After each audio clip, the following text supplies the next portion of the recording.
nasa ikapitong Gloria raw si Glory nung nakilala niya ang security guard na si John Ray. Si John Ray Garay po, security guard po namin sa trabaho. Pero matagal na po siya doon. Ako rin po, magti 3 years na rin po ako sa company. Nakilala ko po siya and then doon na po kami nagkakausap lang po kami. Na-realize ko lang, sir, na maganda pala si Gloria. Maayos naman, maganda naman ugali ni Gloria. Mabait, mapagmahal. Nagkamabutihan ang dalawa. Nakikita na raw ni Glory ang kanyang kinabukasan kasama si John Ray. Ito po, tatutin. Pero ito ang hindi nakita ni Glory sa hinaharap. Ang pagdating ng isang hindi inasahang bisita na walang kung ano-ano. Bigla na lang siyang sinabuyan ng likido na ang suspetsa niya asido. Sino ang misteryosong bisita at bakit nga ito nagawa kay Glory?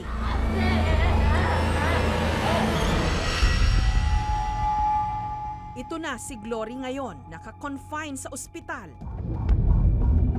Halos hindi na maisara ang mga mata, hindi na rin nakakakita. Tatakot po ako na hindi na ako makakita. Lagi po ako nagdadasal na sana makakita ako. Yun lang po lagi ko nang nababanggit. Inisip ko na lang po yung mga anak ko. Gusto ko pa po silang makita kasi gusto ko silang makasama kasi nangako ako sa kanila na uuwi ako sa Christmas. Kaso na hindi ko na po akalain na mangyayari to Ang nag-aasikaso sa kanya, ang kanyang nobyong si John Ray. Aminado kasi ito na siya ang punot dulo ng lahat ng ito. Si John Ray kasi, kahit pa karelasyon na si Glory, meron pala siyang iba, si Mona. Bagay na nalaman din naman daw ni Glory. Tinago ko muna yun, sir. Tapos dito niya lang nalaman sa trabaho niya na may bakla daw ako.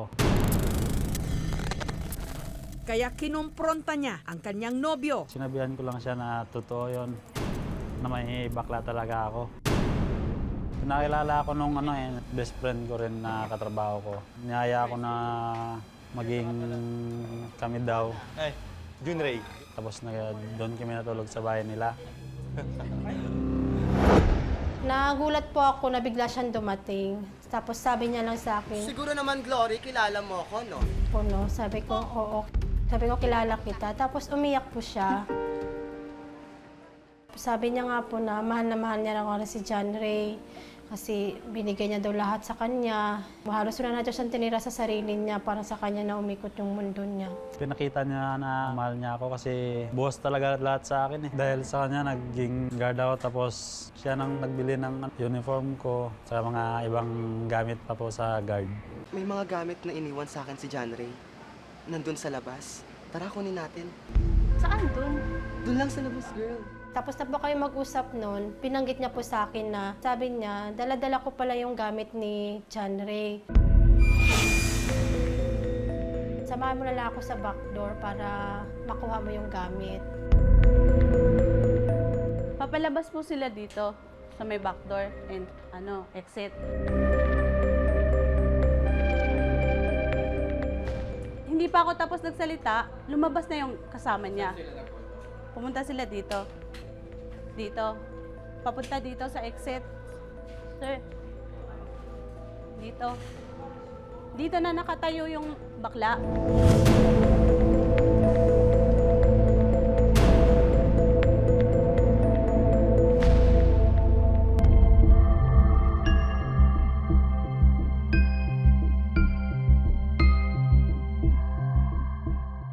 Hanggang si Mona may dinukot sa kanyang bag.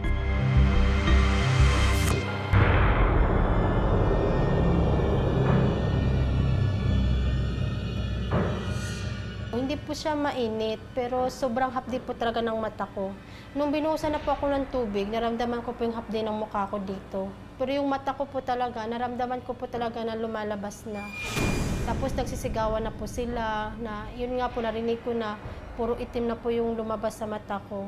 Yung as in na buong itim ang lumabas.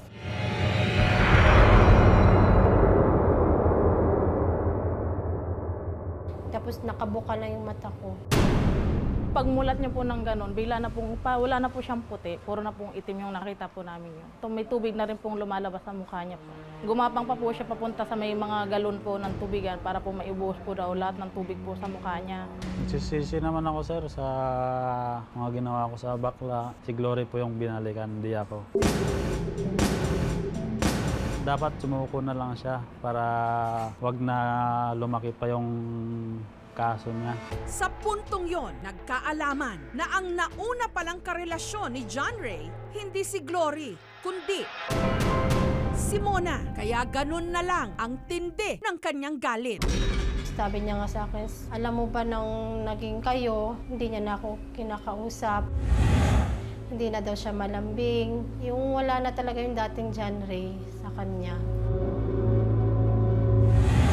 Nandahal nga raw sa akin, iniwan daw siya ni John Ray. Tapos sabi ko sa kanya, hindi ko naman ginusto lang yun. May sarili din naman siyang buhay. Tsaka hindi ko siya pinorse na hiwalayan ka. Nung naging kami ni Glory, kami pa rin ni Mona yun. Sa una po, hindi ko po alam. Pero yun po sabi niya, single nga po siya.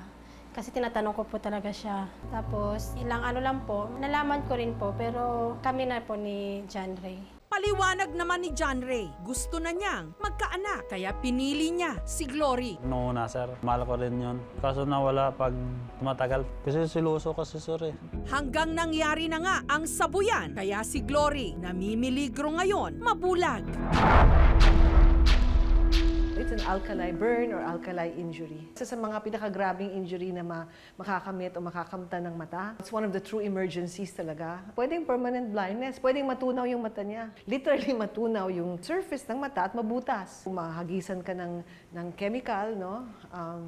Whether acido o alkali, ang kailangan gawin talaga is hugasan ng at least 2 liters ng water. Ha? Tapos itakbo ka agad sa doktor.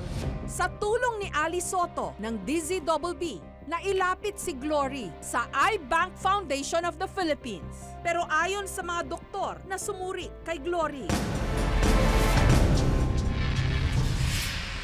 meron pang posibilidad na siya'y makakita.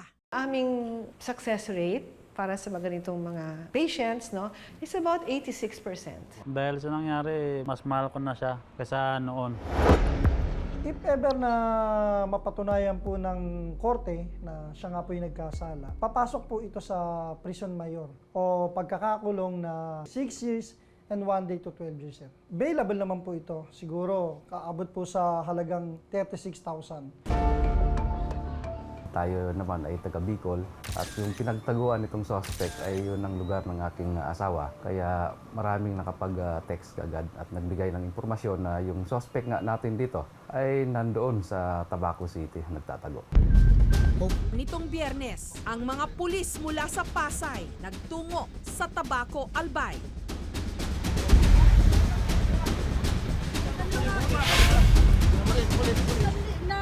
Inaaresto ka namin sa kasong serious physical injury dahil doon sa pagsaboy mo ng asido doon kay Glory.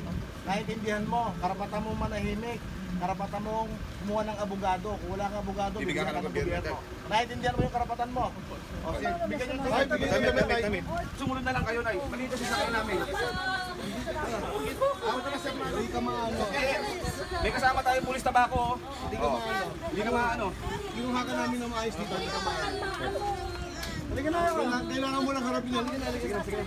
Dala nyo na ng damit. Sige. Mula Albay, ibinahin nila ito pabalik ng Pasay. Actually talaga po, madam, sobrang selos. Kasi syempre talaga binuhos ko lahat kay John Ray. Mahal naman ko kasi John Ray sobrang. Ultimo, pamilya ko, nakalimutan ko.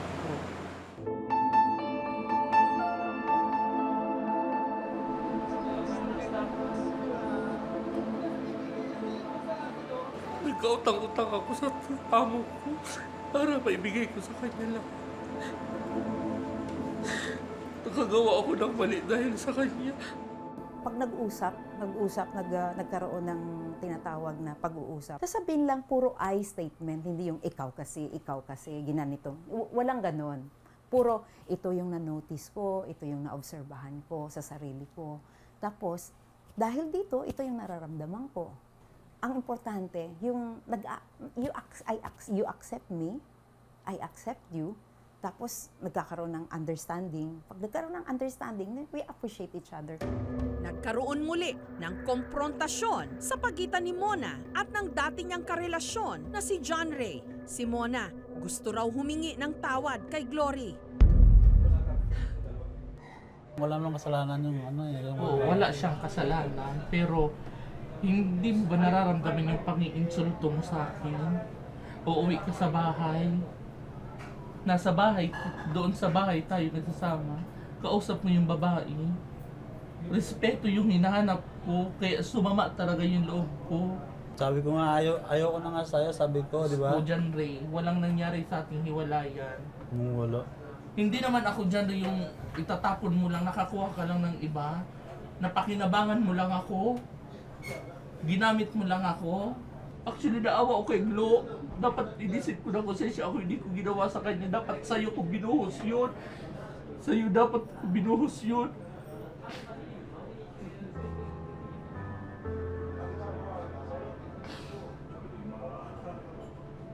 Wala akong balak magtago. Sana sinaktan niya na lang ako, sinimikuraan niya ako, sinambunutan, di ka kinalbo niya na lang ako. Kesa yung bulagin niya ako, parang sinira niya na kasi yung buhay ko na ni. Hindi ko na makikita yung mga anak ko, mga magulang ko.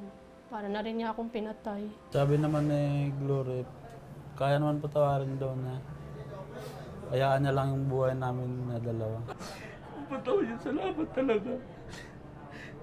Tutulong ako sa kanya, sa pinansyal. Sana mapatawad mo ako.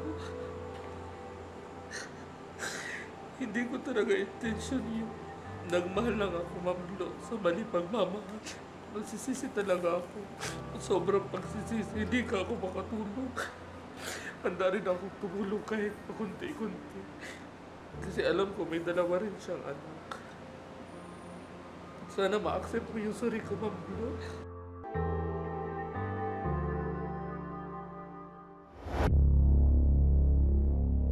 Marami ang bulag sa pag-ibig. Na siya ring dahilan kung bakit ang mga umiibig kung minsan hindi na nakikilala ang tama sa mali.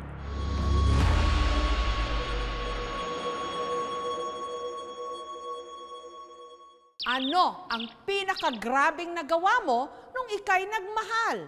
Pa-share, i-tweet sa amin gamit ang hashtag KMJS.